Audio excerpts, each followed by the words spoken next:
ایک بھائی نے مجھ سے کہا کہ بڑے کینلی بڑے دل سے کہ تو آپ میرے لیے یار پلیز دعا کیا کریں. So I was thinking why did he ask me. یا ہم جب مشائخ کے پاس علماء کے پاس جاتے ہیں ہم کیوں ان سے کہتے ہیں کہ شیخ آپ میرے لیے دعا کریں.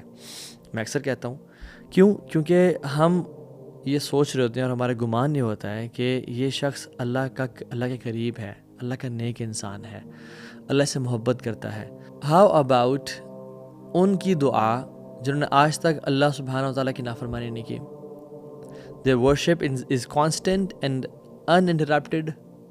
ڈیفینیٹلی انسان تو ایسا نہیں ہو سکتا انبیاء کے علاوہ. تو I am talking about angels.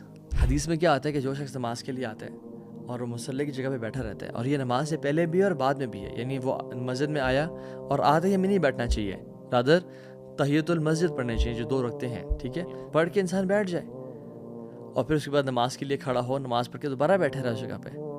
حدیث میں آتا ہے کہ جب کوئی شخص آتا ہے اور مصلی پہ بیٹھا ہوتا ہے تو اینجلز اس کے لیے دعا کر رہے ہوتے ہیں.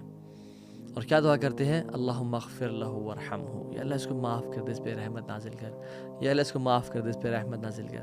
ایز لانگ ایز وہ شخص اپنا وضو نہیں توڑتا اور اس جگہ پہ بیٹھا ہوتا ہے, اینجلز اس کے لیے دعا. امیجن ایک شخص نماز پہ بیٹھا ہوا ہے, فجر سے لے کے اشراق تک بیٹھا ہوا ہے, ظہر سے عصر تک بیٹھا ہوا ہے, یا 10 منٹ بیٹھا ہوا ہے, کانسٹنٹلی اینجلز اس کے لیے وہ دعا کر رہے ہوتے ہیں. So think before moving from that place. Make sure کہ آپ اپنی جگہ سے جلدی نہ اٹھیں. کوئی چھوٹا موٹا کام آپ کو اٹھا نہ دے. وہاں پہ 33 دفعہ سبحان اللہ, 33 ٹائمز الحمدللہ, 34 ٹائمز اللہ اکبر پڑھیں, آیت الکرسی پڑھیں.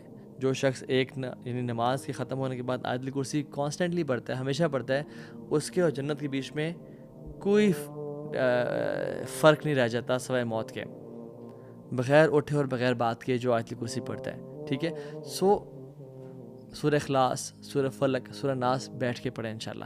نماز کے بعد کا اذکار کریں, don't be in a rush.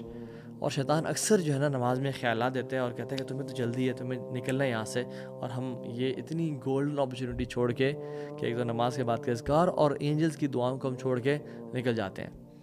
They are here to make دعا فار اس, اور ہم کہتے ہیں کہ نہیں تمہاری دعا کی ہمیں ضرورت نہیں ہے. اس کمرشلزم کے دور میں, اس سائنٹزم کے دور میں, اور اس فزسزم کے دور میں جس میں ہر چیز ٹینجیبل ہے اور میٹیریل ہے, اور ہم جو ہمیں دکھتا ہے وہی بکتا ہے, ہم وہی کام کرتے ہیں جو ہمیں نظر آتا ہے, کیونکہ سبحان اللہ جو ریوارڈ جو ہے نا ہم چاہتے ہیں امیجیٹلی ہر چیز کا, وی وانٹ امیجیٹ ریوارڈز.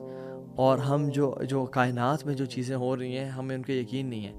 یہ کام وہی شخص کر پائے گا جس کو یقین ہے کہ یہ کام کرنے سے الذین یؤمنون بالغیب, غیب پہ جس کا یقین ہے, یہ کام کرنے سے اللہ کے ملائکہ میرے لیے دعا کریں گے, اور یہ قرآن اور اوتھینٹک احادیث سے ثابت ہے.